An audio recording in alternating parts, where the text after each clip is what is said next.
Good morning, afternoon, or evening, wherever you are, and whenever you think so much of us that you listen to the show, welcome. I'm Attorney Larry Fields, and I'm joined by the brilliant uh, Dr. Charles Alexander out of Chicago, Illinois. And we want to start the show a little differently this morning. We want to start the show with one of our Morehouse brothers and his take on what he calls democracy. We all have a different definition of what's going on here. This is it's in the so-called democracy, but we like to start a clip from a gentleman that went to school with us that we think has done a very good job of identifying the time in which we are currently all involved in. Doc, if you don't mind sharing your screen. And hit the allow for that again, please. Okay.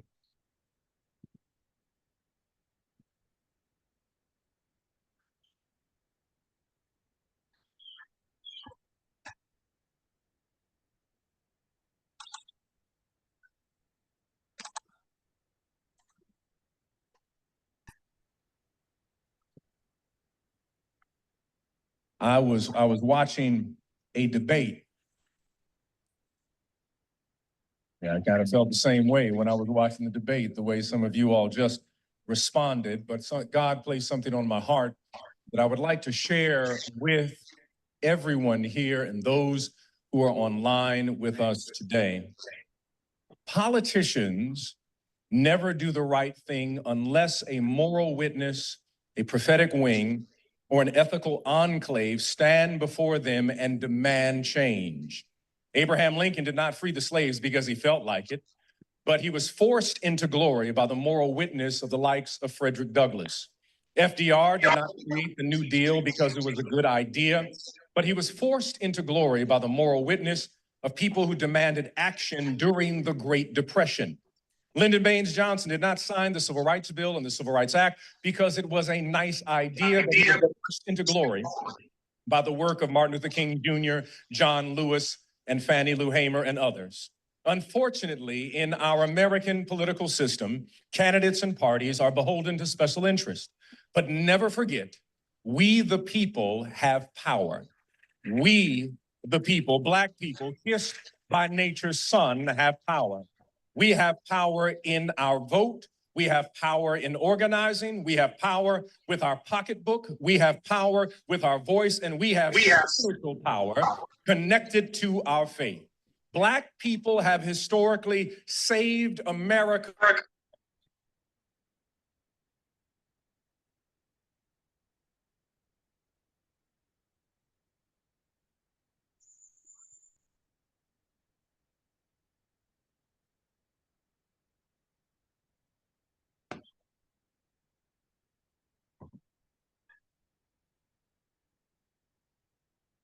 I don't hear it anymore. Did you took the volume down?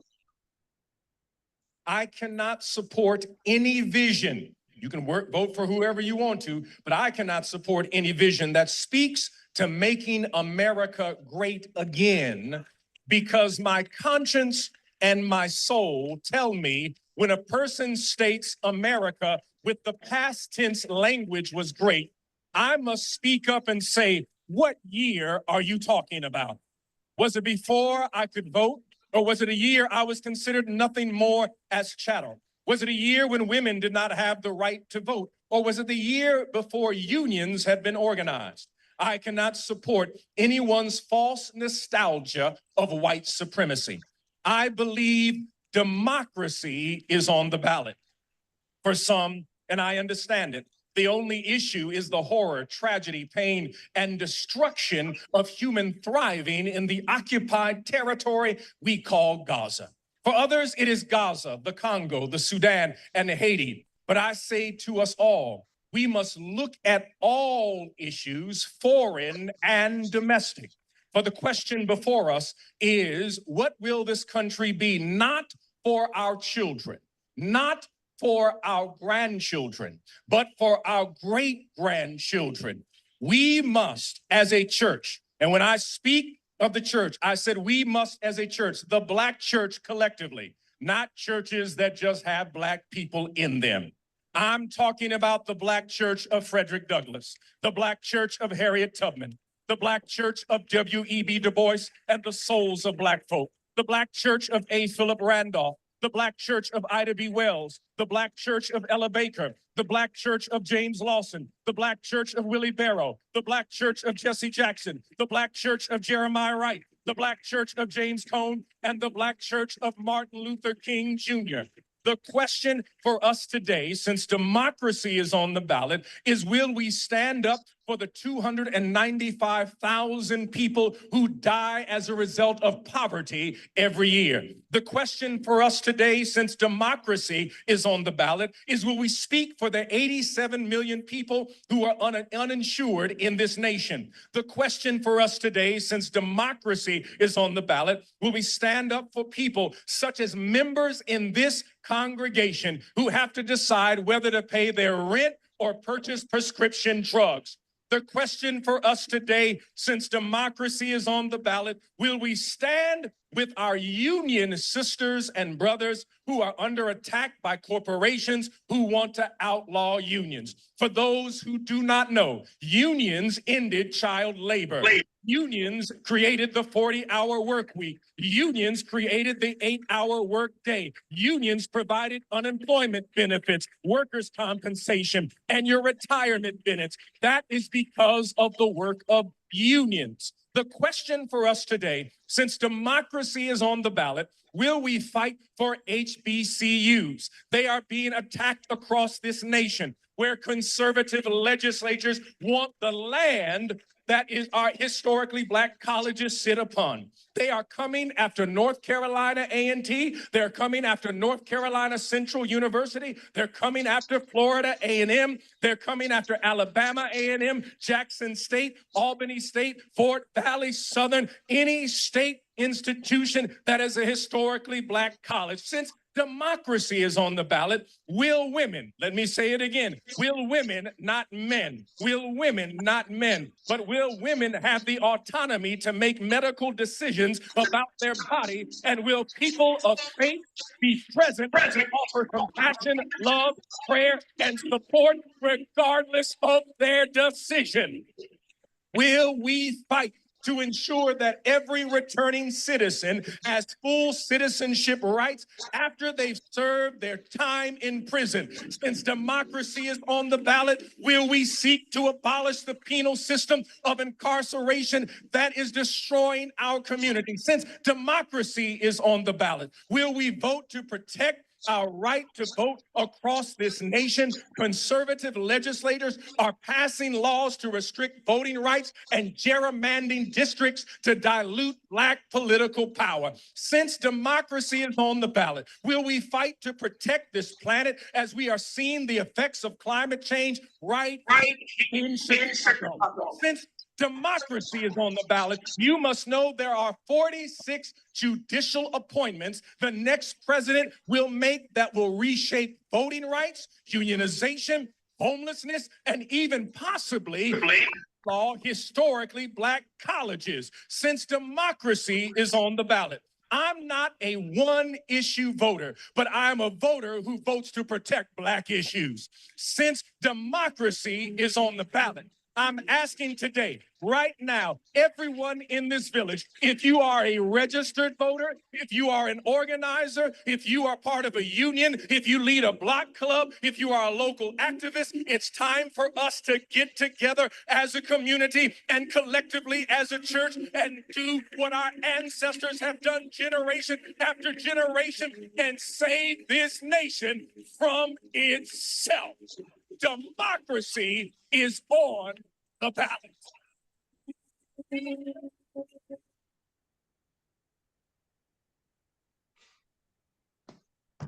Well, gentlemen,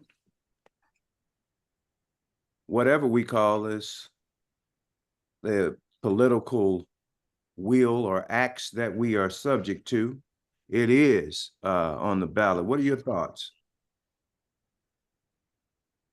I thought that was a good speech. I think democracy is always on the ballot. You know, those issues that he raised one of the good things about that is that I won't say it's a good thing. I think he hit all the points. What I think is a bad thing is that these points have always been our reality, our whole existence. You know, we're just in different time periods, we put different emphasis on different issues, but those have always been our issues. That is part of our long suffering in this country. Nothing has changed from this election to the election prior to this to the one before. I don't know an election that we've had where we're not dealing with those exact same issues. We're under attack every time we have an election. I don't know an election we've had where we have not been under attack. We're always under attack. The question is, to me, or what are we going to do about it? You know, it's one thing to talk about it. It's another thing to have a strategy. I think that speech rings to me about voting Democratic versus Republican when you talk about parties, but the Democrats or the Republicans both are just as tenacious towards us. One just gives us a little sedative before the punishment happens. But I still see the punishment coming from both sides, and I don't see a strategy coming from our side or any demands coming from our side, especially in an election cycle like we're in right now. You know, all we're saying is to go and vote. We're not demanding or asking for anything specific for our community. When does the election cycle start? It starts as soon as the last election is over.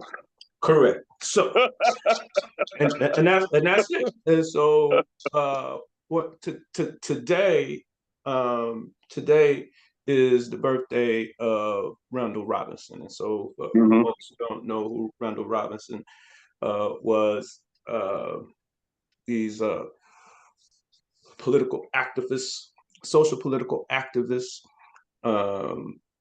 very strong in the anti-apartheid movement, very strong in the reparations movement, very strong in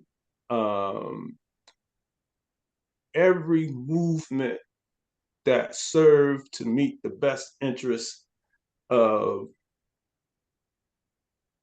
Africans wherever we are. So on the continent and in the diaspora.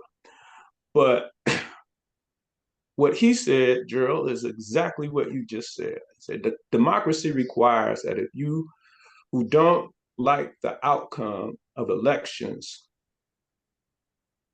you have to tolerate it and then pursue your interests the next time around. We don't keep pursuing our interests. Exactly. And so I think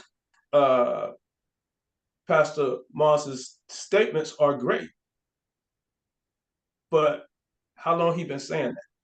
I don't know, right? So I don't know if that's a constant message to his congregation. Could be, but I don't know. I know we've been talking about this before and during the last election. We talked about being prepared for this election. We talked about why the current president wasn't our guy then, ain't our guy now, and why we're treading water because we didn't do that work in between. There are minimally 4 House representatives who are actively engaged in a fight to have him remove himself. You know, clearly it's up to him, but there are more than just those 4 who want it done. And so we're going to see how messy the convention becomes. But the point is that if this thing is about democracy, we're supposed to be fighting this all the time. And we take a break. We take a break from January 20th until of the, we take a break from the first day of Inauguration. From inauguration, we break all the way until the spring prior to the next election. We do this every And year.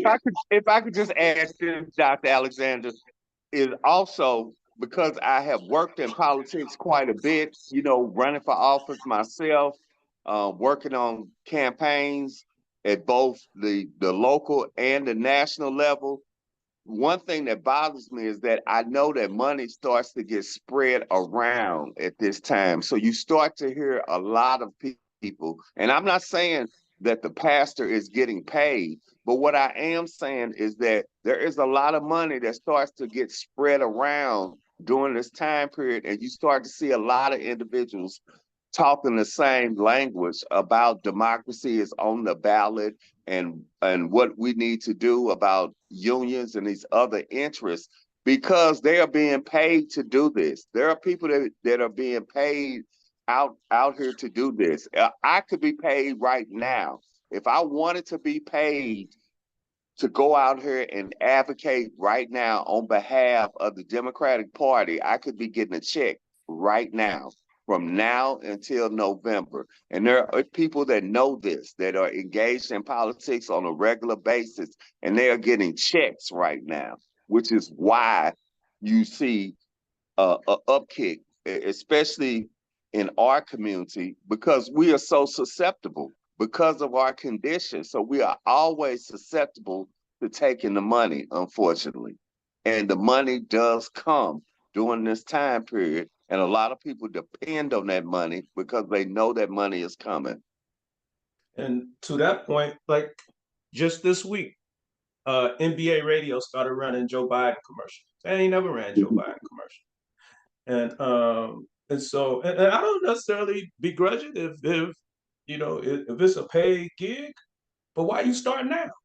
You should have been doing this all the time. There are an infinite number of things that the people need to know all the time.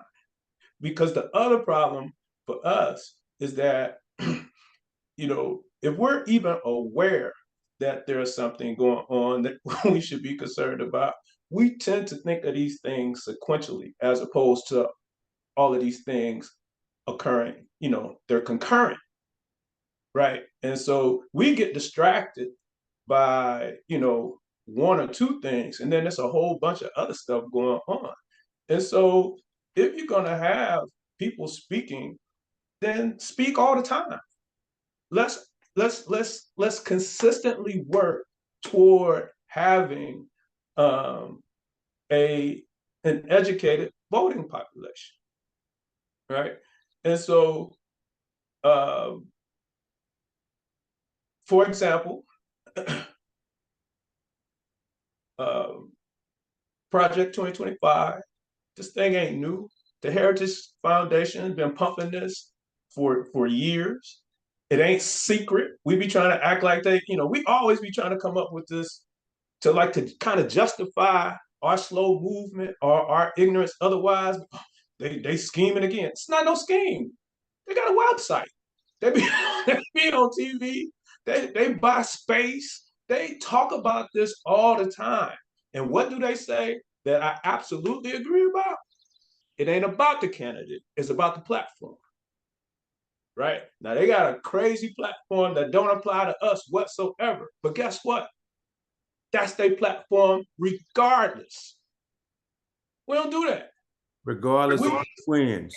And the other Regardless. thing that I will add, the other thing that I will add about the Heritage Foundation is that the president of the Heritage Foundation did an interview where he indicated that we are in our second civil war. We're in our second revolution. He publicly indicated that this revolution will be bloodless if the Democrats cooperate. So that is the clearest message that I have heard in a long time sent to our people. If that does not wake you up about where we're headed and what our condition is right now, specifically us, because I feel like we are, when I say us, I mean, you know, the Black population. I think we're a little clueless about where we are right now, and we're having this romantic period about it, wanted to go backwards and, and talk about, what our elders did and what our ancestors did to get us to this point without really recognizing that we're at the point again of bloodshed. When these individuals clearly tell you to your face, this will only be bloodless if you cooperate. And we know what agenda they have. So that tells you that they're already prepared to take your life in order for this to happen. They're already prepared for it. Now, we can sit around and talk about what they are doing, that this is some type of conspiracy, that this is the some underground organization. But as you indicated, Dr. Alexander, they are on top of the ground. They have a website. It's clearly identified, and they publicly said it's only going to be bloodless if you cooperate. And So that tells me I need to be ready for war. yes, and you need to vote your interests, right? And so we need to vote, because if we don't vote, we get that project. Not because we care one way or the other about this guy that we shouldn't have elected to start with. we created that problem, right? We created that problem. We settled for that, and so since we settled for that, we got to manage that. But part of managing that is recognizing the immediate threat.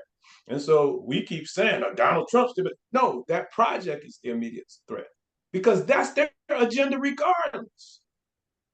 It doesn't matter who the Republican candidate is. It happens to be right now Donald Trump, but whoever it is, that's their agenda.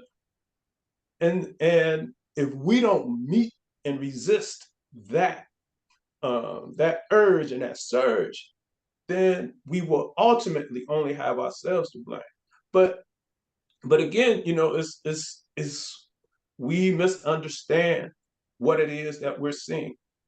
So like even with the rise of Donald Trump, we was about, he done emboldened white folks. He didn't have to embolden white folks. The Tea Party was before him. White folks been emboldened. When did white folks need to be emboldened? And Never. so we have these random thoughts about where we are in a social political in a social political context. Like at some point in time, this was a kinder, gentler space. Been a steady rollback since we got whatever it is we think we got. Folks act like, Reagan didn't happen, right? Folks act like Bush didn't happen. Folks act like the other Bush didn't come. All of this stuff, constant onslaught against us all the time, just perpetual drama. What is today? Today is also the commemoration of the murder of Philando Castile, right? So, what was there a time like so? Did the cops stop shooting unarmed black men and black men with legal concealed carry? Did that stop, or did they just stop covering it? I suggest the latter. And so we get so confused about messages and messaging because there's typically no messaging that prepares folks for the midterm. So we get swiped out, we get knocked out every time in the midterms. And then there's no messaging all the way up until this time where, again, either somebody's conscious or because But they're Dr. paid well. Alexander, that's a major problem with the people that represent us in politics, because part of their responsibility is to lay out what they see is the case for us, and what we should be advocating for and how they should be advocating. When we talk about the Congressional Black Caucus and Hakeem Jeffries and other members that we have representing us, they are not demanding anything on our behalf. All they're telling us to do is vote for the Democratic party. The problem is that there's no agenda being set for Black U.S. citizens, because I don't really consider myself an American. I just consider myself a U.S. citizen, a citizen of the United States. But there's no agenda for us. What is the agenda for us? And I think, and Larry, I want you to chime in on this because you're more of a biblical scholar than I am. But at some point, I think that war is necessary. You know, I think it's necessary that we be in a war, because I don't know if there's any other way that we will drill down and focus on what we need to do but for a war. I think that this may be, what I see as divine intervention, because I honestly feel like there has to be some divine intervention in order to save us, because we are so far off the rails. And I look at this possibility of pending war as what may be necessary in order to get us focused, to get us on the same page, to get us concerned about our issues in particular. Without a war, I don't know if it's going to happen. I think it will just continuously be in this cycle that we're in now, paying attention at election, going back ignorant after the election, back then paying attention at the election, but constantly staying in the same space. You know, you raise an extremely important point that our Black clergy typically skate by. I'm not the first to provide the analysis, but Amos Wilson used to say it all the time. Even when God gave the children of Israel the land, he told them they were going to have to go in there and fight to get the land. I'm on a reconnaissance mission. He said, I want you to go and I want you to identify those individuals that are in that land. They came back and told them, God, those men make us look like fleas. They're giants. These are the worst. God said, I don't care how big they are. Y'all go in there, y'all go to war, y'all kill them, move them off, and you get your land. And why did I say that? It's because that's what's going to happen. We think that God's going to wave a magic wand and give us everything. And the truth of the matter is, I got two brothers on here, and Mike Jones ordinarily, and nobody has given any of you all anything. None of us. We have what the limited success we have, because, in my opinion, God has all the grand success. We have had to work for hook and crook. We've had to employ a number of different, the sacrifices have been insurmountable. So this notion that God's just going to come and give you something is a fallacy. He said, watch and pray. There is no magic wand. There's going to be some bloodshed and there are going to be some victories. Just look at whatever you had to accomplish in your life. That gives you the same sort of flow. Nobody, with the exception of folks that are safety valve individuals that win the lottery of some foolishness, you haven't accomplished anything that didn't require a great deal of sacrifice. Why do we think we can do that for our freedom? When these individuals have never stopped going to war. Let me remind you all this. Their agenda is their agenda. And let's always keep in mind, because you mentioned, Dr. Alexander, you mentioned some presidents. You didn't mention Clinton. You should have mentioned the crime bill was executed, drafted. It was authored by Biden. Authored by Biden and during the Clinton administration. We executed through Clinton and Biden. And we still suffering from it, even if, and excuse me for interrupting you, but that's such a great point, because even if we elect Trump or re-elect Biden, the crime bill is still in place and it's still going to continue to be a devastation to our community for the next 50 years. The only way that we can attempt to mitigate that is to reverse it. And nobody's talking about passing any legislation to reverse some of the issues that are raised in the crime bill with the mandatory punishment, with the extended sentences. That's not even a conversation. We have like when we think about all of it, again, like I don't know if we want this other than we just need to win because because we signed What does on that look for like this to you, thing. Dr. Alexander, when you say we need to win? What does that mean? Tell me. Would you mean win this cycle from a democratic perspective? We have to continue to win the cycle from a democratic perspective, and then finally, this time, decide that this is the time that we're going to do differently after inauguration. We can't Okay. afford to be talking about we about to go to war. We don't have no allies because we side with who the government side with. So, you know, we ain't nobody coming for us. And so once they shut down, once they shut down 270, ain't nothing coming in and out of coming in or out of downtown St. Louis. You held hostage right there. Here, once they shut down 294, it's a wrap. In Atlanta, once they shut down 285, it's a wrap. This urban planning, we live in contained spaces. All of that is intentional. And in the midst of all of that, while we keep thinking that we, living high on the hog, we steadily separate ourselves from entities that could be our supports. But we don't have no, so we talk about the diaspora, but we ain't got no relationships with no leadership outside of the United States. We side with the United States government against Right. Russia.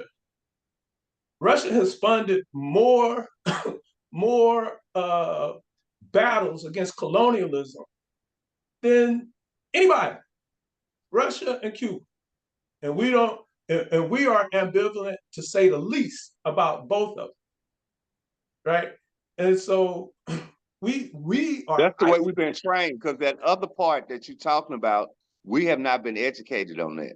Well, we've been, Nor have we been yeah, educated on the yeah, fact that we've been Russia does educated. not participate in the they did not participate in the slave trade either.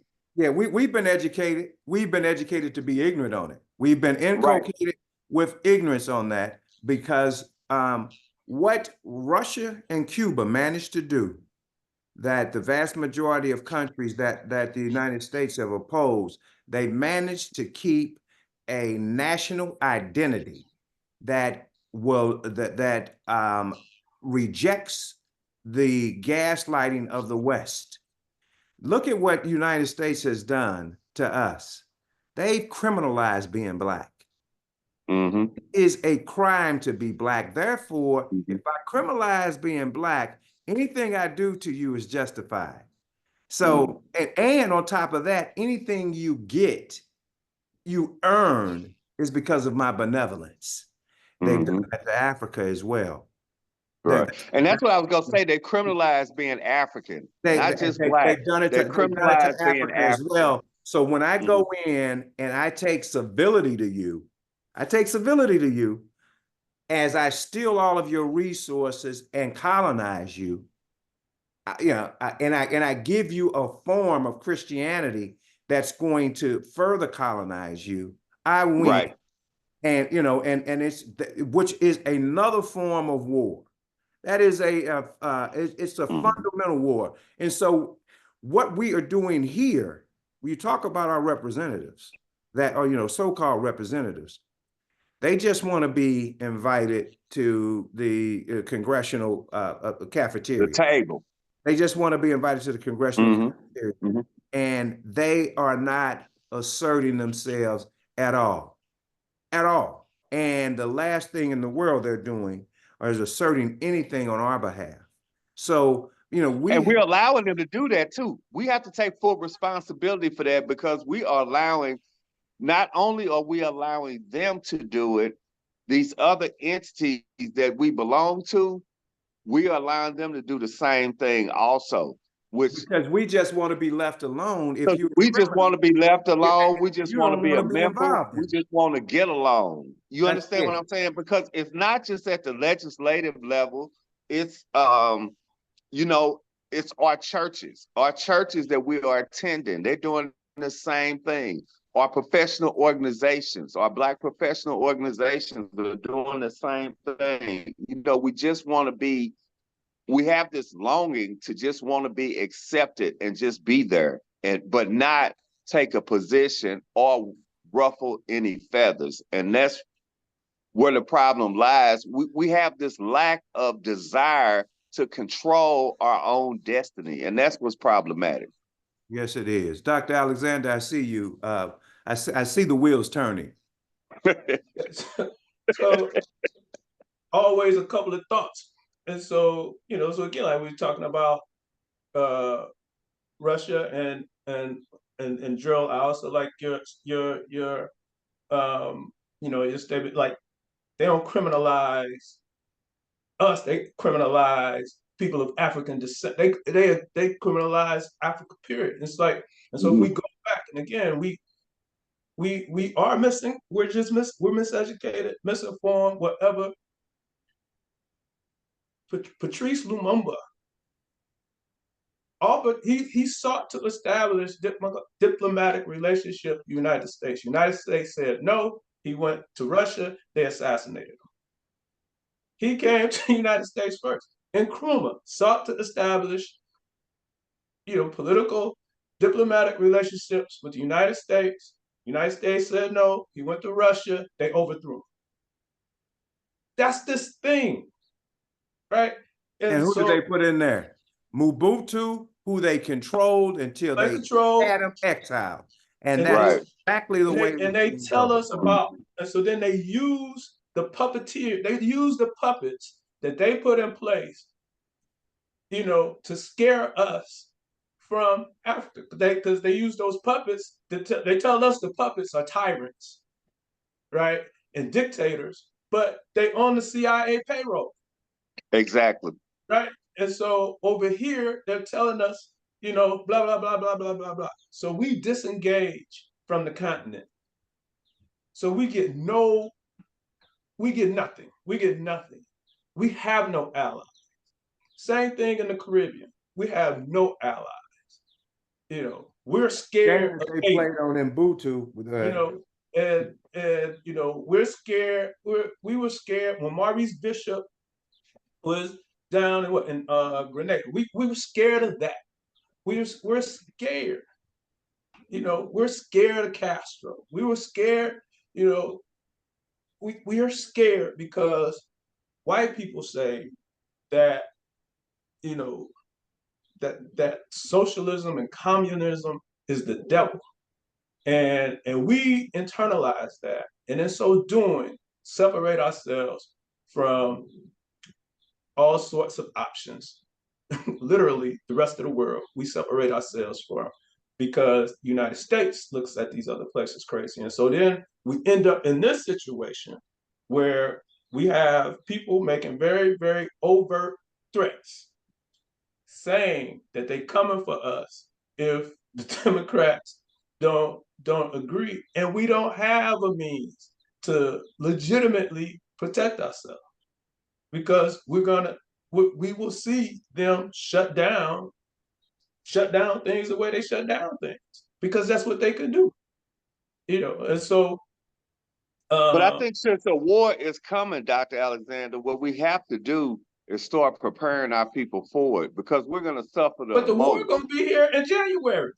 Exactly. That's what I'm saying. We got to start getting ready now. We have to start getting ready. But Jerryl, that's what I'm saying. What, we're going to start manufacturing bullets? We're not going to be able to manufacture boats, but you're going to start having to need to have supplies in your house. You're going to need to get weapons. You're going to need to have cash at your house, generators. There's things that we need to do, to have a list. Maybe we can put that list up, survival list. We need to seriously, be thinking about it, because what we don't want to happen, because we know it's coming, what we don't want to happen is for it to hit and nobody has anything and not prepared to stand their ground for any point in time. You understand what I'm saying? I absolutely understand that. A couple of things to understand. The reason I even got to this show, because I'm also a preparedness expert. Okay. That is the whole reason Larry invited me to start with. All right. And so I didn't know that. I didn't know that. We got to get together. I'm for real then, because we got to get together and get a list And we need to, we got to start getting this out to our people because they are unconscious about all of this, and but do it's you think frustrating. so what just happened that should have what just happened to highlight our lack of preparedness? The pandemic. The pandemic. Okay. And Yes. so Yes. we are no better prepared right now. We ain't got more water now. We ain't got no more water now than we had before the pandemic. We ain't got no Right. more canned goods now than before before the pandemic. We ain't got no more gas now. We probably got less. We probably got less. Same I am folks who gonna ain't go had no buy. I'm generators going to buy a then. new generator today, though. Yeah. I am. Same person who ain't have a generator don't have a generator now. It's we struggle in these things because we literally live feast of famine. And so when things are good, we out kicking it and doing this, that, or the other. And then when things are bad, we're panicked and we start to say things that we probably shouldn't say, just from the perspective of we haven't necessarily moved the needle. We're in the same space in terms of preparedness as we are in terms of just the democratic process, period. We quit whenever the immediate threat, is presumably met and addressed, we relax. Right? And so that's exactly what we're doing. And that's why I think it's great that we having this conversation and that we take it further than just having a conversation, that we start really trying to get our people educated and prepared. So we're offering them something in addition to having a conversation, a to-do list, a strategy toward, what are we going to do? Like many of us, we have children that are spread out all around the country. What kind of plan do we have in place for them? Like, what is going to be our central meeting place? How are we going to communicate? What are we going to do? What if the phone lines go down? Just things of that nature that I think we just don't think about. And the stuff is available. And it's like, and the stuff ain't new. It's like they didn't create a whole new protocol for COVID. All they did was institute the airborne pathogen rules that have ever existed. And so you could go online, you can go to your county health department's website or your city's health department website, and there is probably a preparedness checklist there. Or you can go to ready.gov, and there are checklists and toolkits there. And but again, that's a whole nother conversation in terms of where you see that we struggle. Like one of the things we don't have conversations about, just like in that space, when these tornadoes are devastating, the South and when we have hurricanes devastating the southeastern United States, and then we have tornadoes devastating the southwestern and western and central parts of the United States, we almost never think about the Black folks who are impacted by those things. We it's over our head, like so Katrina, we necessarily, thought about Black folks because it hit New Orleans, but I don't know that we necessarily think about Black folks in the Mississippi Delta, right? And I don't know how much we think about Black folks in Florida when hurricanes hit, right? And so like there's a whole preparedness piece that exists. And one of the things that we don't do is think about politics in the context. We don't think about preparedness in the case of politics, because that too has to be a part of our platform. we don't have needed infrastructure to keep us safe. And so, one of the things that you learn in the preparedness space, you are Jackson, the first Mississippi. responder. You're the first responder. Because if anything happens, if something happens, the first place that the first responders are going to go are all government related.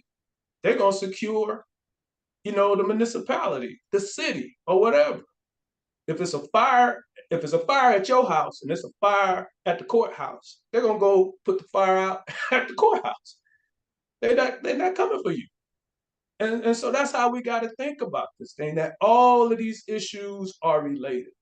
And just think about like how long, from all different vantage points, we've heard people say stuff like, I'm not political, or it's just, everything is political.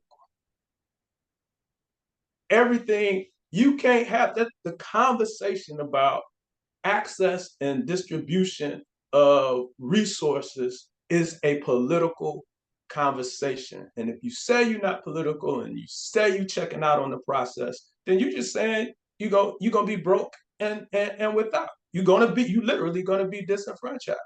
And then we listen to folks who got like millions of dollars, and we take guidance from whoever these people are in the world of sports and entertainment that tell folks, you can't do this. It's just, I ain't doing none of it because it's all the same. That's a much more nuanced conversation than what rich, disinterested people lead vulnerable people to believe. And so, to the degree that they ain't the cavalry either, they not coming to save nobody, we got to tune those jokers out too, right? And so we got to vote.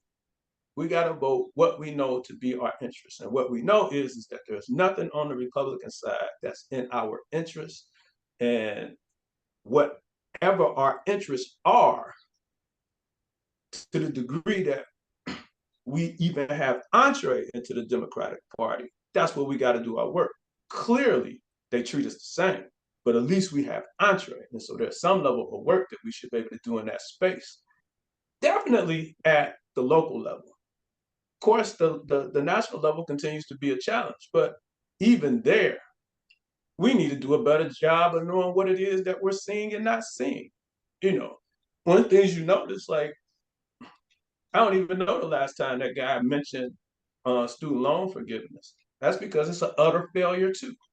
I got my money, Larry got his money, but depending on what source you're reading, he only forgave somewhere between depending on what you're reading, he's somewhere between 1% and 9%. So all that conversation, he ain't gave away shit. 90% of the student loans still exist, period. That just is what it is. And so that didn't happen, and we still ain't got no voting rights bill. Let me telling those people what I got. Look, that's what I was just getting ready to say. Don't be telling them people what I got, Playboy. Those that's why I was sitting there quiet, because Larry S. Field, baby. Yeah, don't be coming over here thinking I got to win. Let me ask you this, Dr. Alexander. Hold on, but go ahead. Your point that we don't know what we're seeing. Here we are. We've all talked about exactly what we've seen, and we haven't connected dots. The way these agendas are put together is think tanks workshop these ideas and put them out there. Then they're adopted by the universities. They working with the universities. Then those universities dictate to Congress and to state legislatures what they should be doing. Next thing we know, they're law. How do we run things? Everybody in our neighborhood, in our community, has a nonprofit organization, but we don't have any think tanks. Where are the think tanks? We don't even have any university presses that can put. Well, this think tank. We have a think tank right here. Yeah, but what I'm talking, a think tank. And that's a good point, Jerryl. I know what you're talking about. No, you can't have a think tank. Hold on, Jerryl, let me finish this. Tank. You can't have a think tank working 2 hours on Saturday. You got to have a Right. think tank that's working 75 hours a week, that's putting the agenda out there. Because when you have a think tank doing that and transferring that directly to universities, propelling that into the mainstream, those things that become law, you have a perpetual agenda. And so understand, because see, the vast majority of us believe that we're a part of something that we're not. We are Right. we are at war. We are at war. These folks have never stopped waging war. And just because you don't fight back doesn't mean that you're not in a fight. Somebody busting That you upside your head, it's not going away. You're not going to wake up out of this dream. You need to confront this thing, be proactive, and do what we do. you need to put that on a t-shirt. Just because you're not fighting back doesn't mean you're not in a war. Because they are not understanding that. Yep. And so, And then let me ask you all this, because we haven't, and I may have missed this discussion about the debates, but not only are we saying that we need to vote with the Democratic Party, but we have a candidate running for president that has some diminished cognitive function, and it's obvious. We cannot unsee what we saw in that debate. That was extremely problematic. I Just don't needed to be understand. rebooted, Jerryl. He just needed to be rebooted. His charges. No, you cannot. I Can't don't even see that. understand why he is not already out of the race. Because we can't keep moving forward with what we have right now. Because even if you thought he could get elected, you clearly know that he does not have another 4 years in him.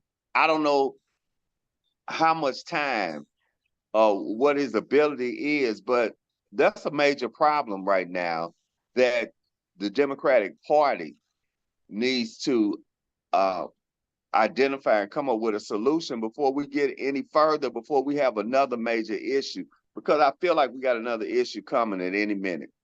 so let's With our unpack that. Let's unpack that a little bit. with our candidate. What I mean is with our candidate. No, you're absolutely right. But let's unpack that a little bit. Mm-hmm. Now, so we go back to the Clinton presidency. What, somewhere in his first term, folks started saying Hillary Clinton was going to be the first female president, right? Mm-hmm. For no other reason than that she was married to that joker. She wasn't. She hadn't done nothing. Still hasn't done nothing. She started traveling around the country. I mean, traveling around the world, talking about women's rights issues when women was getting their butts kicked here still. So she wasn't doing none of that locally and didn't do none of that locally. But there becomes this groundswell that somehow or another she's going to be that. So much so that she, after they decide that they live in New York, she gets to be a senator, right? When were they living in New York?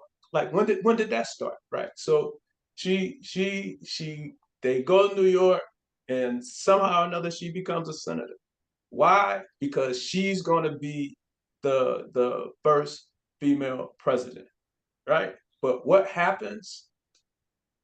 Somebody decided they didn't want her to be the first female president. How do we know? Because they started putting money behind a guy from Chicago who was steadily getting his ass kicked by Bobby Rush.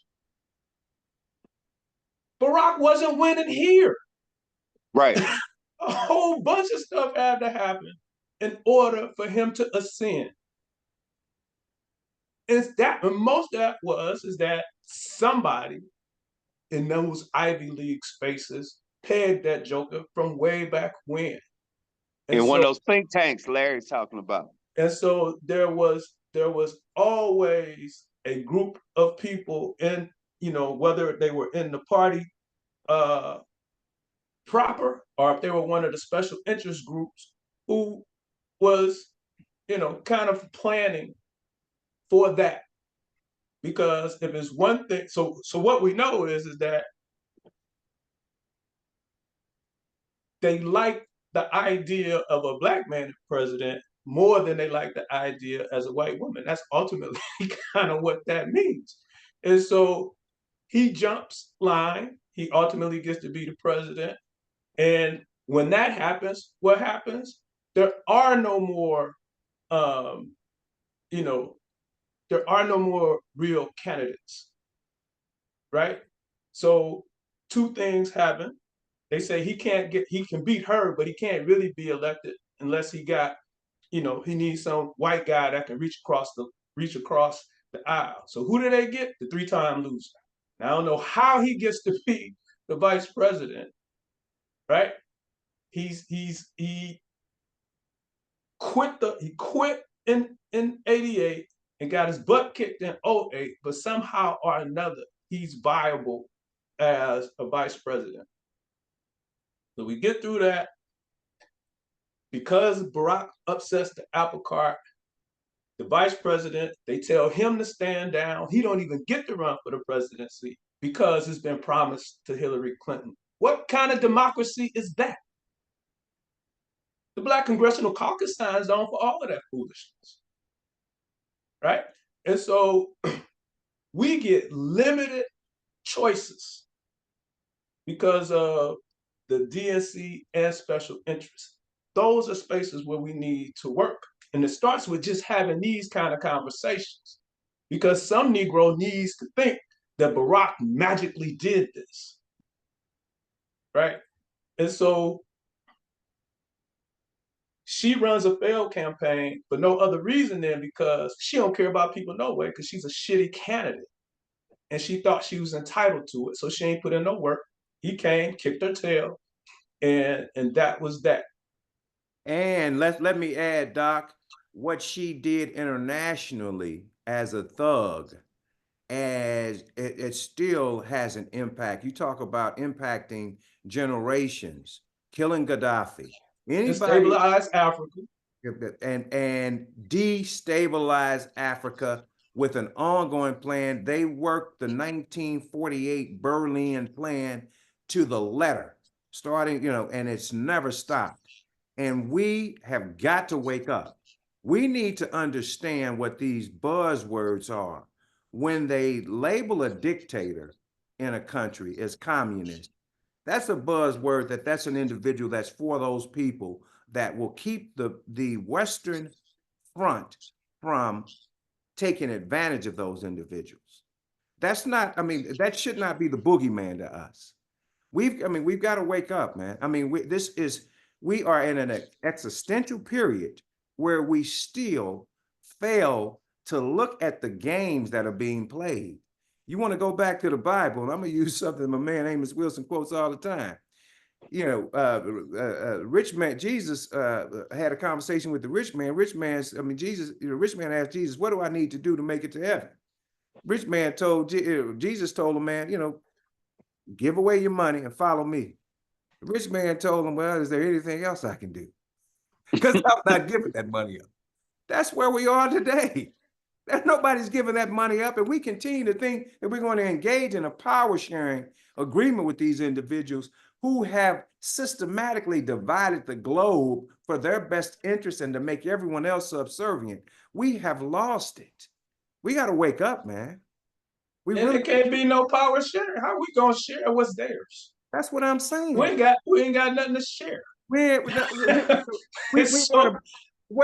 is so ignorant, because all the minerals are in Africa. But we ain't got no relationships to Africa. That's our fault. We've got to do it. That's our fault. We've allowed them to year after year, decade after decade, century after century,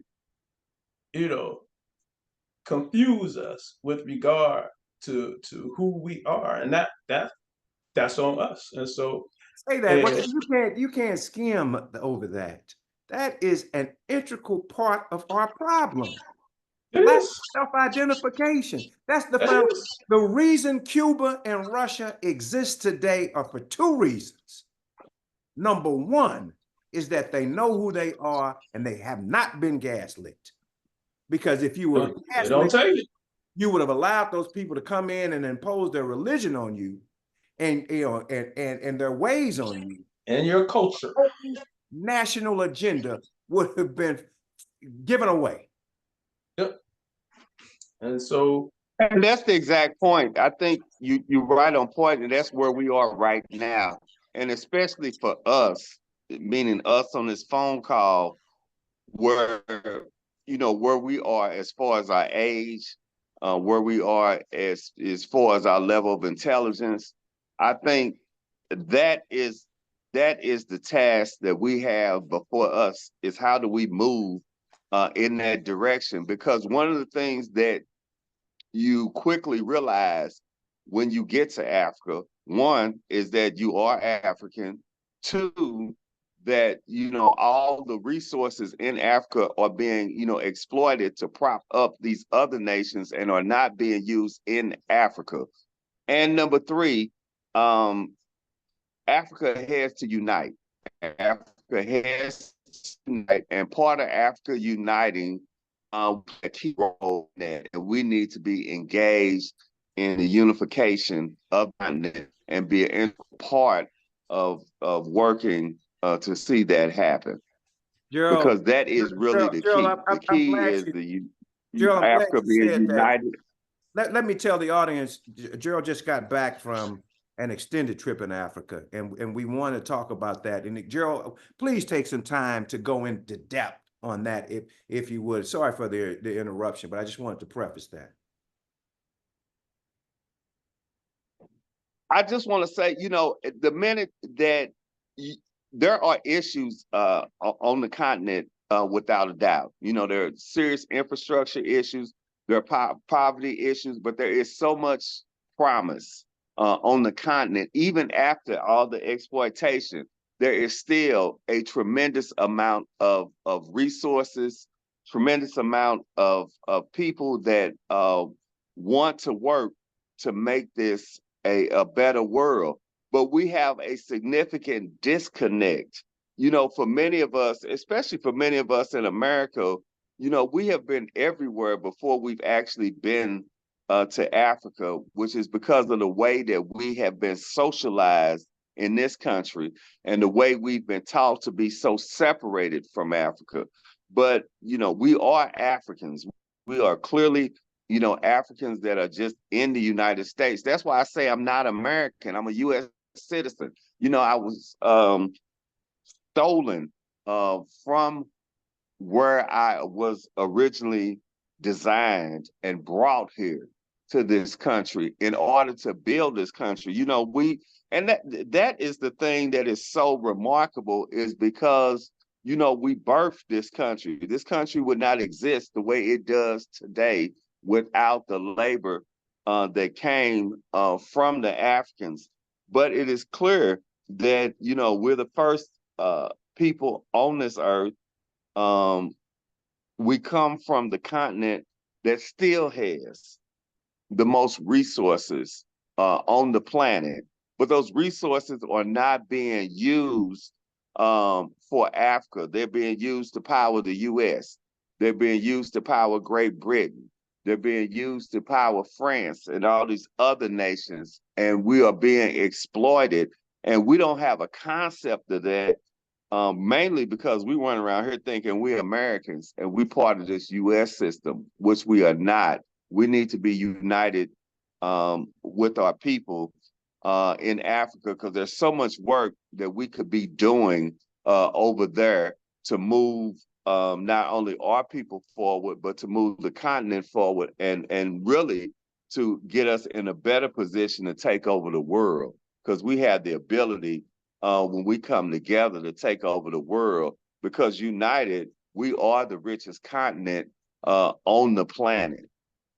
And that's why it's so important for us to have an African focus and an African understanding. And when you see what our people endured in order to survive, to come to this country, being taken from the inner parts of Africa and then walk down to the coast to survive all of that, then to survive being held in the slave dungeons, then to survive the trip across the Atlantic Ocean to the United States. It gives, they want you to be ashamed of it and feel a sense of shame. But it gives me a sense of pride, and it gave me a sense of empowerment, and it gave me a sense of strength, because I know I've seen firsthand, it's my second visit, but I've seen firsthand, where I come from, the strength, the intelligence that I come from. They really have done a psychological damage on us, Dr. Alexander, because when you really realize how strong you are and how brilliant you are to be the survivors of this, there's nothing that we can't do. There's nothing that is impossible for us. If we just lean on the strength and the guidance from our ancestors, we can get all of this accomplished. It's just a matter of us believing in ourselves. And they have really taught us not to believe in ourselves and to look down on ourselves and to feel like we have to be amongst their company in order to be successful. And that's absolutely not true. Even before we knew the civilization as it exists now, we were on top.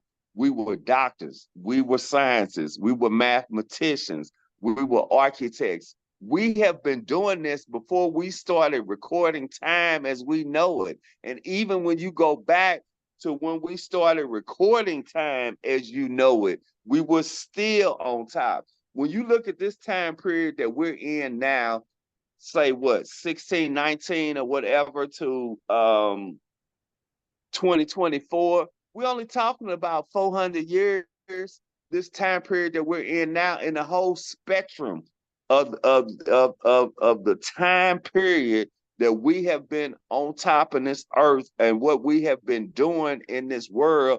This is just a blip of that. And we have to stay focused and we have to stay strong, because we will be back on top as long as we believe it and as long as we believe in ourselves, because we have the power. The power is there. We just have to believe it. And they have us believing that we have no power when we have all power. And I think that is what's so incredible about the whole situation, is that we have all power. And I think it's ironic that,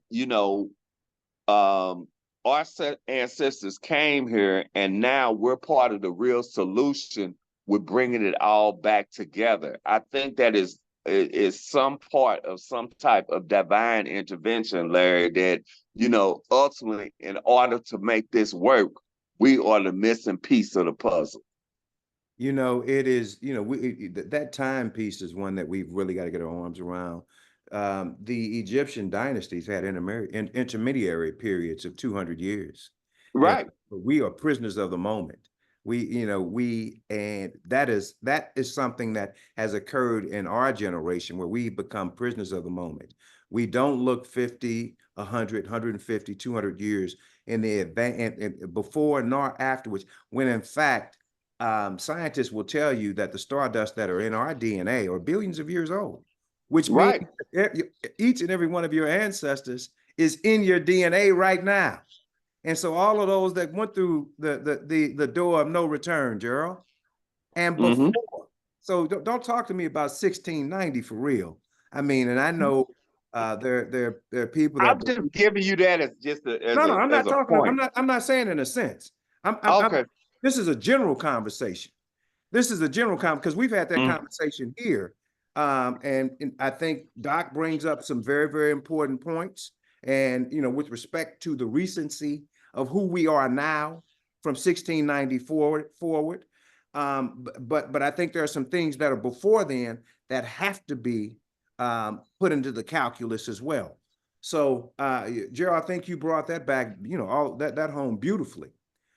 Doc, what are your thoughts on this subject?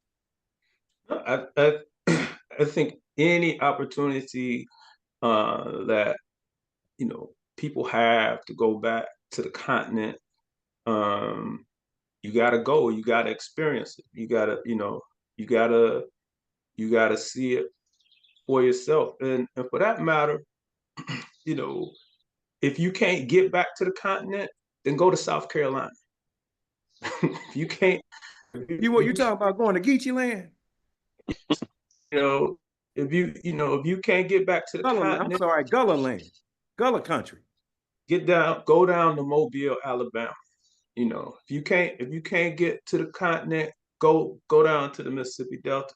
Hey, Go you know see. what's so funny about that, Dr. Alexander? Excuse me, I'm going to interrupt you, but while it's on my mind, when I was in some of the rural areas in Ghana, it reminded me of the pictures that I would see of the rural areas of Alabama when my parents were growing up. So when I was, um, you may be on a tour and individuals will say, well, it looks like they're living in a shack over there, or the different conditions that they're living in. And now, everybody is hospitable, everybody is clean, but yeah, the infrastructure is a major problem. You understand what I'm saying? Like, There's a the reason for that. housing, and there's There's no a reason. reason for that. That's an When we issue that talk we could, about the disenfranchisement, what do you think the Clintons were doing over there? right. Same There's thing no that they reason was for that. doing in Haiti. But what struck me was that when I looked at those villages and I looked at a lot of that, it reminded me of my mother's hometown in Leeton, Alabama. When I looked at the pictures of my mother in Leeton, Alabama, if I go back and I pull those pictures of my mother in Leeton, Alabama, when she was 5 and 6 years old, she was surrounded by houses and outhouses and stuff like that it put me right back to what I was seeing in Africa today. Or if I see those pictures of my father when he was a little boy in Newville, Alabama, on them dirt roads with these structures that they were living in, washing outside, hanging the clothes up. All of that reminded me of how my parents grew up in the early 1930s. That's what it reminded me of. And the infrastructure should not be that way. And that's something that we could, if we were involved with the government, we could definitely do that. And this is one other point I want to add. Not only do we need to go to Africa, to the motherland, but there needs to be more opportunity for Africans to come here. A lot of times they have problems with getting visas to come to the United States. We should be championing that with our legislators in the Black Caucus at the federal level. Africans should be able to come over to America any damn time they want to. They should not have any problem getting into America, because America would not exist but for the slave labor of Africans. And the whole idea that you're going to now say that they have to jump through all these hurdles in order to get to this country is a bunch of bullshit. They should first priority, we should on the front line demanding that they get an opportunity to come over here any damn time they want to. You understand what I'm saying? Because you wouldn't even exist. This country would not be what it is but for our free labor. America is rich based on the free slave labor of Africans. And we are not doing enough to make sure that we get reparations for that here in this country, along with Africans having access to the USA. We're not just that, but we know of family members that have been displaced in Mississippi, Alabama, and South Carolina, run off by violent mobs. We're not even pressing them. We've got to, we've got to do a better job. Right. We're not. We've got to do a better job. All of this stuff, like right now, we got the Democratic Party by the balls right now, and we ain't asking for nothing. We are not saying these are our top 4 things, or these are our top 5 things that we want now, and not, as Janet Jackson would say, what have you done for me lately? So I don't want to go in the past. I want to talk about this is what we need right now.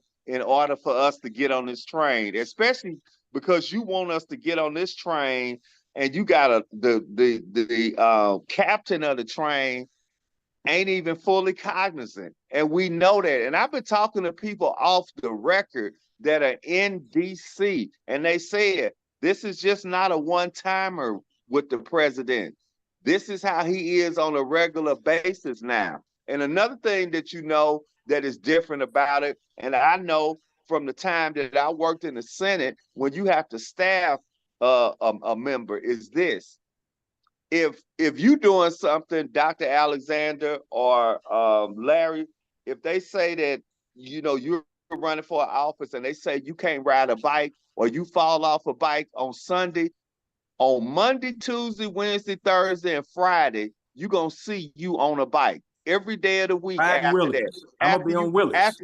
You're gonna be doing wheelies and you're gonna be doing everything after you fall on that bike on Sunday. This is how politics work. Monday, Tuesday, Wednesday, Thursday, and Friday, you're gonna be seen on a bike every one of them days, because they're gonna make it clear that there is no issue with Larry Fields riding a bike. There's no issue with Dr. Alexander riding a bike. But after Biden stumbled in that debate, he had to go into hiding. They had to regroup him to get him back together. That's how you know it's a problem. Because if it wasn't a problem, they came out hard on Monday, Tuesday, Wednesday, Thursday, and Friday. But they had to take a break. And we're in a campaign this election cycle that we can't give our candidate a 5-day break every time. You understand what I'm saying? We got to have a candidate that's ready to roll every day. We cannot, every time something happens, you can't get a 5-day rest until the next event.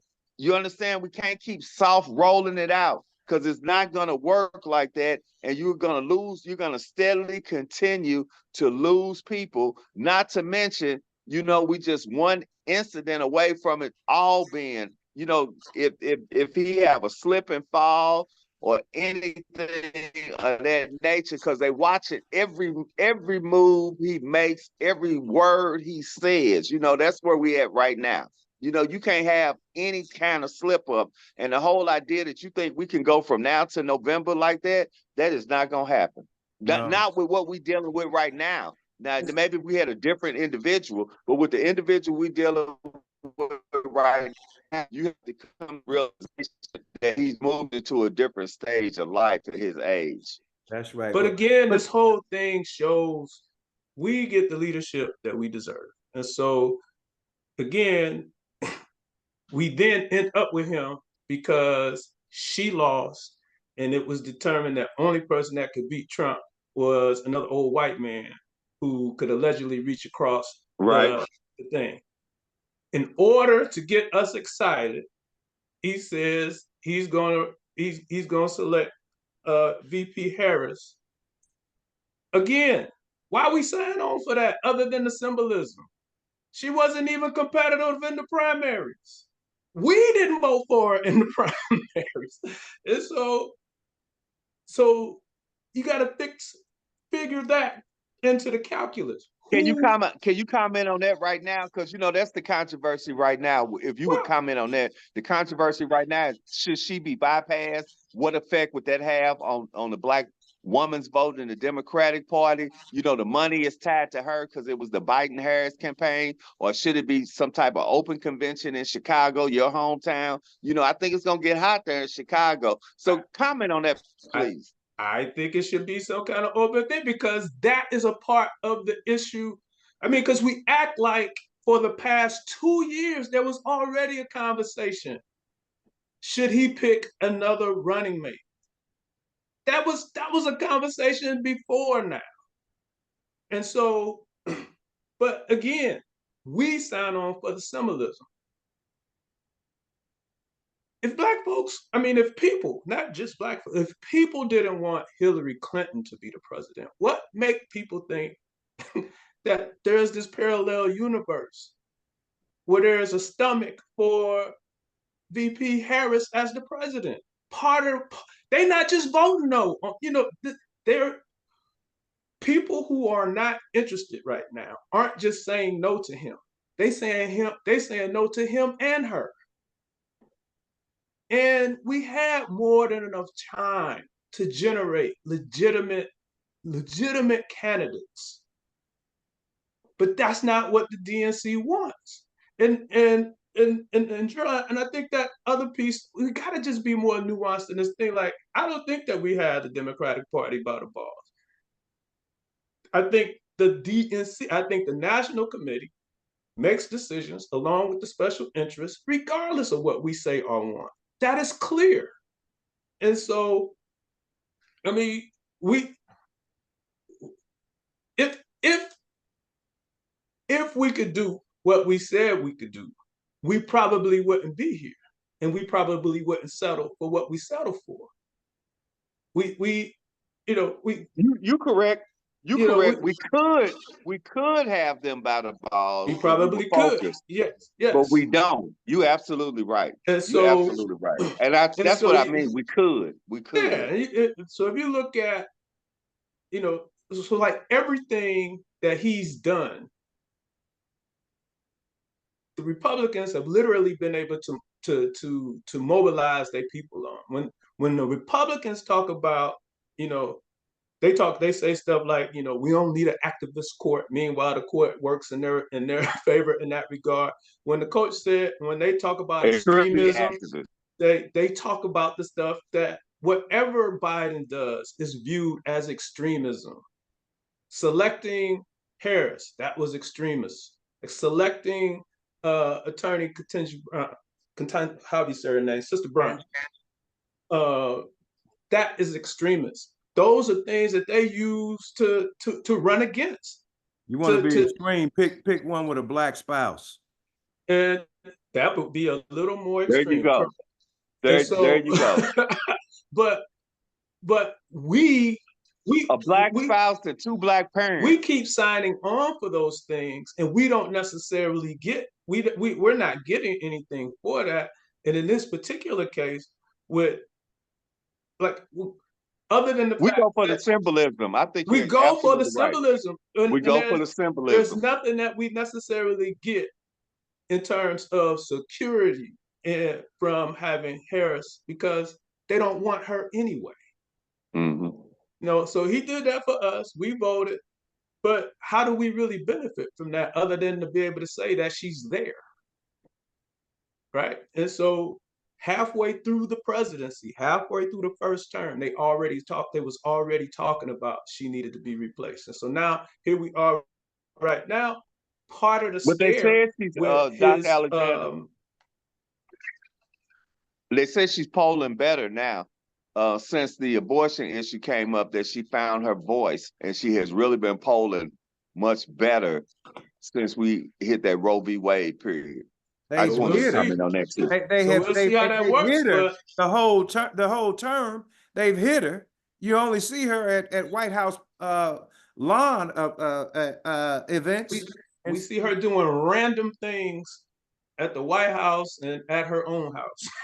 Initially, they put her over the border. I think that was a setup because the border is a major. I don't know how they thought she was going to resolve that issue. Nobody's been able to resolve that. She's done some tremendous things in the space of women's health. That is awesome. I think there's probably some other victories.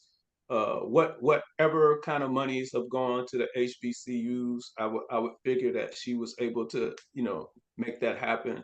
But at the end of the day, they don't want neither one of them. Mm-hmm.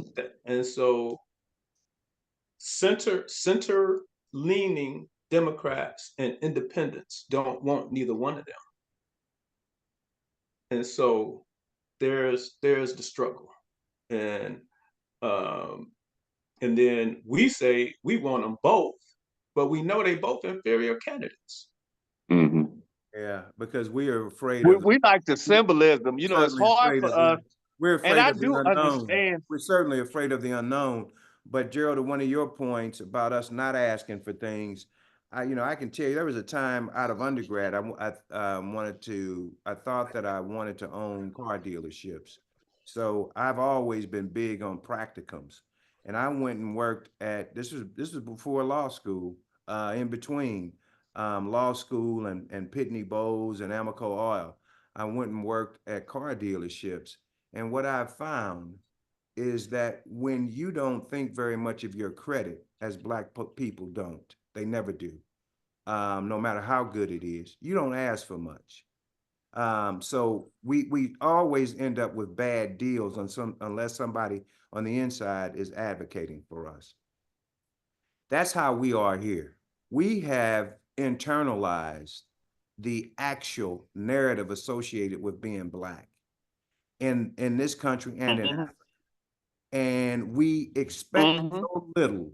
We, if in fact we have some sort of way escaped a job of servitude, we then put ourselves in a different tier, but we still don't ask for anything. When was the last time somebody got fired from one of their jobs for demanding more Black people are hired at one of these Fortune 100 companies? When is the last time a Black person, when was the last time a Black person, you've ever heard of a Black person going to a board of directors meeting or a stockholders meeting demanding that we have more, not diversity, but more Black people in there? We don't think enough of ourselves. We don't. Not enough of us. But that's the result though. I'm reading, just started reading the book on post-traumatic slave syndrome.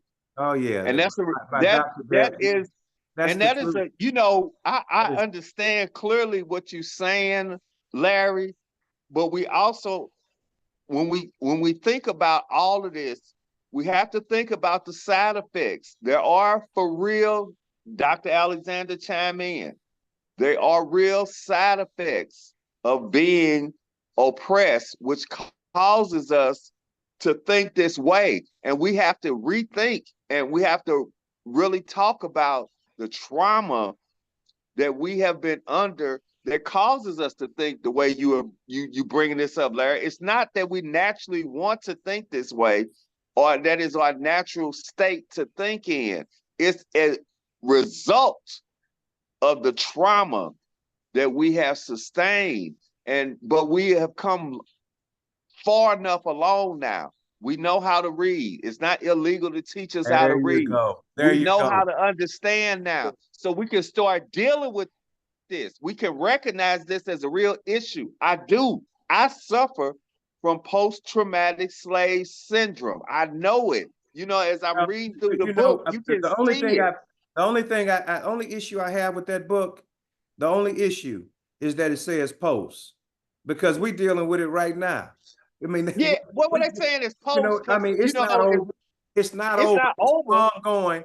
And I love that book. And I tell you, listening to her lecture on YouTube on those things, you can get in 2 hours a whole lot as well. So, you're 100% right. But, we have got we got to heal and lift at the same time. Yeah, we got exactly. And that's what I'm saying. You saying it exactly right. We got to heal and lift, but we got to realize that we got to heal. And many of us don't realize we got to heal. They don't want to accept because we don't realize we're sick. Right. So if you don't realize that we're sick, and that's you do, but it takes a moment sometimes for you to realize you're sick. I'll tell you all this, because I lost my brother, and grieving is a process. I didn't think I could lose my mind, because we are always on top, Larry. You know that. I'm don't say nothing, don't sign nothing. Call me first. You know what I'm on top. I handle these things. I've helped many families deal with these situations, but it's always different when it happens to you. And I didn't think that I could ever really be in a place where I was unsteady. You know what I'm saying? But for about 72 hours, I really had forgotten and lost who I was. I didn't even remember I was an attorney, Larry. My law partners, Donnell and Felicia, came to the house to say that they had been covering my cases. And that was the beginning of me coming back, because I just kind of chuckled, because I was like, damn, I forgot all about I was even a lawyer, that I had cases, that I had a docket, that people were probably expecting me to be in court on Monday, Tuesday, and Wednesday. That had not even crossed my mind. I mean, I was so much in another world that hadn't even it was kind of funny to me, because it was like, damn, I got a profession. Like, I was supposed to be someplace them last 3 days, but it hadn't even crossed my mind at all. Not at all. Not till they showed up at my house did I remember again, what my occupation was and what my responsibilities were. And that's what I realized, you got to heal. Doc, do you mind going through those stages real quick? Grief. Yeah, Jerryl, first of all, I cannot, I can't say how sorry I am because my vocabulary is that limited. What you just defined though is what's real important, the value of life, and how we get caught up in a bunch of things that are important, but oftentimes not as important as real stuff. But Doc, Gerald, we had an entire show on your behalf with respect to that. And if you don't mind, it would just give you just a quick primer of what we did, and I'll resend you the show. But Doc did a phenomenal job, because the first thing you said when we talked on the phone, which was ironic, Doc. The first thing he said is that it's a process and there are stages to grief. That was the first thing he said to me. So Doc, if you don't mind, if you could do that. So there's a model called the 5 stages of grief, and the first would be the first stage. When person becomes aware of the loss, that first thing is denial. You can't believe that this has occurred, and so that in and of itself can be overwhelming. And then you go through that, and part of kind of going through that, then you start to bargain. Most times people are bargaining with how they conceptualize the higher power. If you change this, if you bring this back, then I'll do this, that, or the other. And you're trying to, um, you know, people typically are trying to again be reliant. Um, no, excuse me, I skipped one. You go from that denial to the anger, and so once you get in touch, you get through the denial, and then you now you're mad at what's going on, and then as you're going through that anger, or as you kind of get through that anger, then you get to that bargaining process where you start trying to cut deals with the higher power, and then you process and you kind of get through that, and you might have a period of depression, right? And then now you're really kind of dealing with the weight the um, of the loss and the implications of the loss, and then eventually you get to a place of acceptance where you're okay with the grieving process, and you understand that it is a part of the process, because now you're at a point where you can accept that the loss has occurred, and that but you also understand that you're gonna always you're gonna miss the person, but you'll have ways and means in order to always relate to and recognize and love the person. So you kind of get into that space, and so it's not a stage piece. As the years have gone by, the person who put it together you know, started to tweak it kind of based on some of the feedback she was getting. It's not a stage piece in the sense that everybody's expected to go through all 5 of those sequentially. You kind of go through those when you go through them. Mm-hmm. Those are, those kind of, and you can go through a stage more than once, right? And Mm-hmm. so it's kind of dependent on your experience. But I wanted to comment also, uh, Larry, I also struggle with the title of the book and the title of the disorder as she names it, because so if you say it's post, what's your start and what's your finish? And we have chronic and complex trauma. That's probably a better way That to is kind of it. It's chronic. yeah. It's We chronic. we we have a Ain't nothing to perpetual cute about it. yeah, It ain't a cute. we got a perpetual stress. We got a constant and chronic stressor. This place is stressful. I mean, they're killing us softly, and so so we have all of these other things that we get riled up about, but that constant pressure is what drives heart disease, and so that is living in a constant state of alert, because we live in a society governed by white supremacy. And so because we are criminalized, we are always on alert. Whenever you can't see somebody that is close to you, you have some level of concern about if they okay. Because you're trying to wonder, can they get to and from?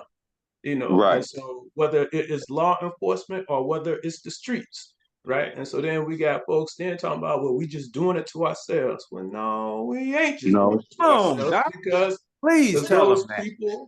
those people who live in the streets in the manner that they do, that too is that's a contrived condition. And so that's where you start to see all of these disconnections, like in terms of whatever it is that we think we do know. So you have people talking about redlining but have no idea about the implications of redlining. And so Or if who does redlining was a redline? thing, And that then your tax dollars went to redline. then then that there's both political and economic disenfranchisement. And if you're politically and economically disenfranchised, and you become hopeless and at some point ruthless, because you're trying to get what you think that you're supposed to have, because that's what the system says you're entitled to, because this is a capitalist place, then you'll do almost anything to get that. And who is the the net beneficiary of that anger and that rage? And well, it's the people you live closest to, and it be us, right? And so you know that's that constant thing. And so but all of these are political issues, and we don't process them as such. And all of these things have various levels.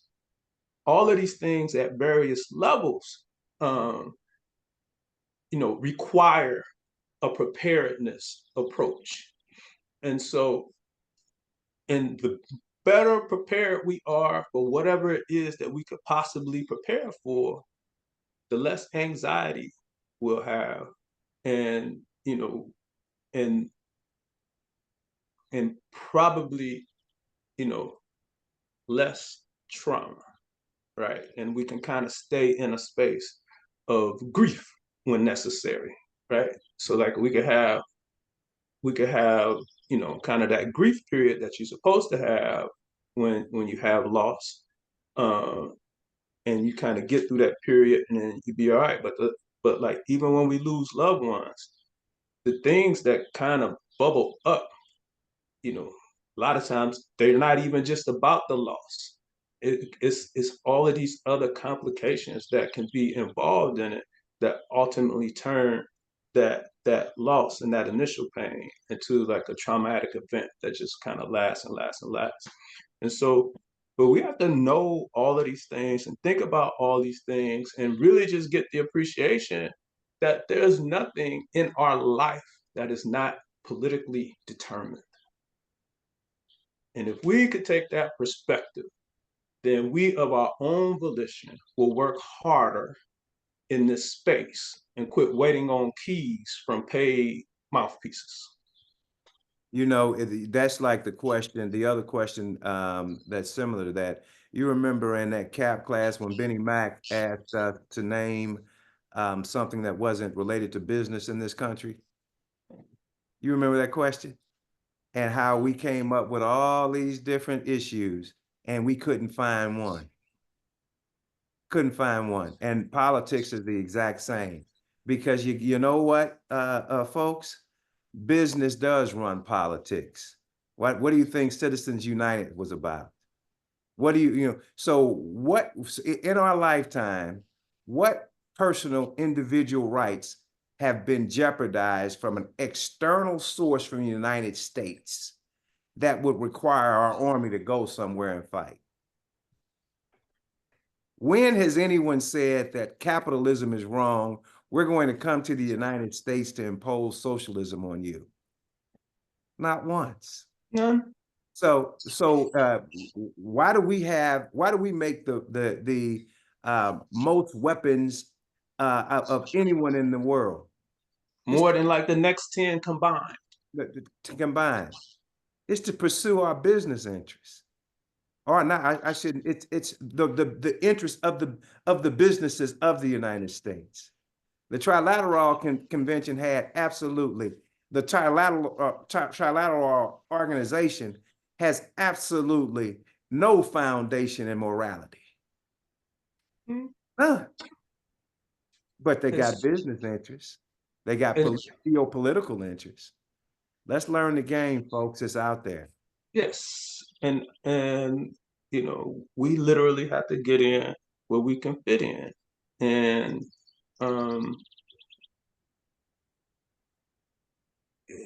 that does require just a little more of a disciplined approach to things. It does require that we confront some things that are just typically uncomfortable. And so, you know, so again, there's no way that slavery could have been what slavery was and there not be vestiges. And so I'm not disagreeing with the fact that, you know, through the transgenerational process or epigenetics or any of that, I'm all with all of that, that there are things that come to us from that.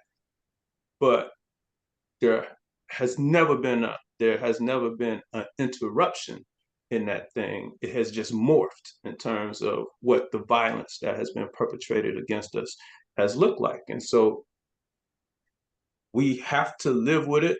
And, you know, sometimes we have to realize that, you know, when we say like, I don't feel like doing this, I don't feel like doing that, that sometimes we got to be able to tell ourselves that I'm not about to give in to this avoidance response that is a primary trauma response.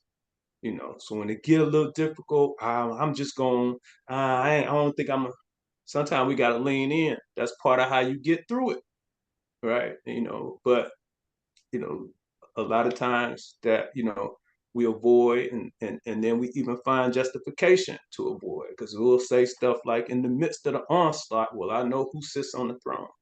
That's not what that ain't what the word is for. The word, word don't be misappropriating the word, and don't be misappropriating, you know, the creator. You know, you have a responsibility to, you know, we all have a responsibility to be, you know, to be self-determined and to self-defend.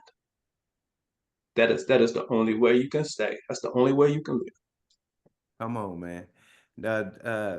Attorney Christmas, please take us out. We just have to stay strong and remember that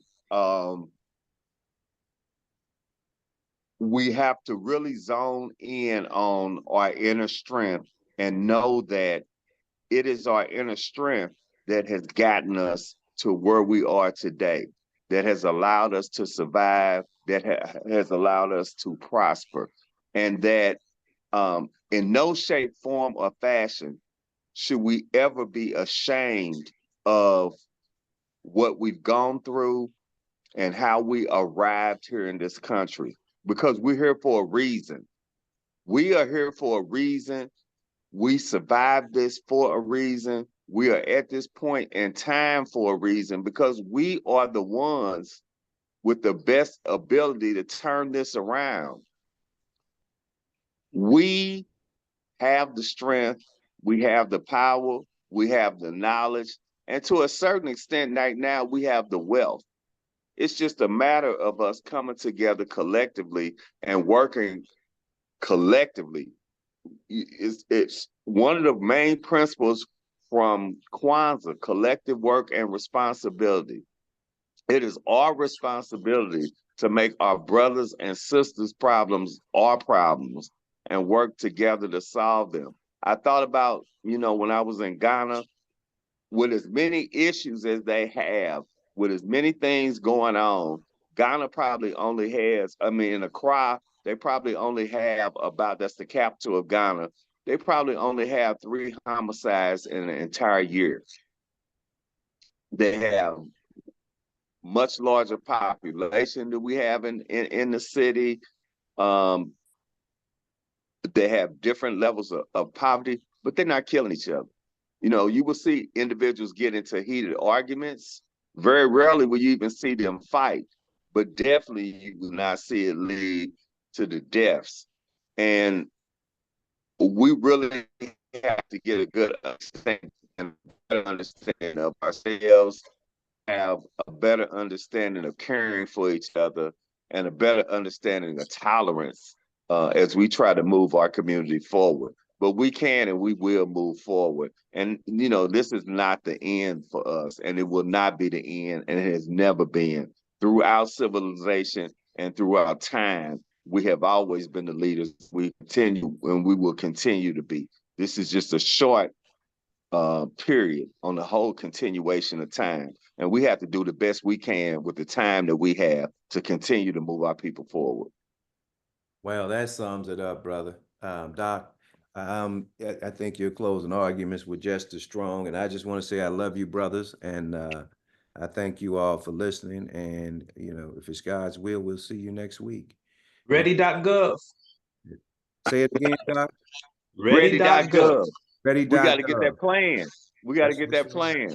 That's right. We'll talk about that next week as we go over that ready.gov plan. That sounds good. All right.